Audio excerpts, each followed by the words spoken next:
Hi everyone! Happy Monday morning to all of you there. So, isi-share ko pala yung aking pagluto sa breakfast, which is I'm going to make home fries. So, napaka-easy, napaka-simple.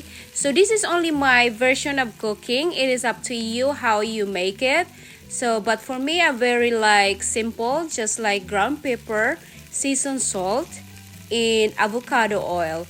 So, maging balance tayo sa ating mga kinakain para maging healthy tayo. Kasi gano'n naman talaga, di ba dapat? Kasi kaya nga tayo kumakain para magkaroon ng lakas. So, ayan, ihalo lang natin ng ihalo para magpantay-pantay yung lasa. Ayan, takpan lang natin ng mga 10 to 15 minutes. Lutuin natin hanggang lumambot siya. So, ayan, luto na. So, napakadali lang. Lahat ng mga sangkap, ilalagay lang sa isang kaldero and then luto na. Ayan, at gumawa din tayo ng omelette. So, yung omelette na gagawin ko is my vegetables and turkey breast. At syempre, may itlog. So, ayan, lutuin muna natin yung turkey breast ng ilang minuto until na mag-brown siya. So, napaka-thin niya, manipis, kaya mabilis lang siya maluto. Ayan. So, turkey pala yung ginagamit ko besides sa ibang karne kasi napakababa ng calories niya kaysa sa iba.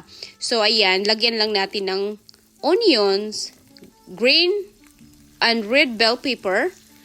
And then, ihalo lang natin hanggang mag-moist yung vegetables para sa lasa niya.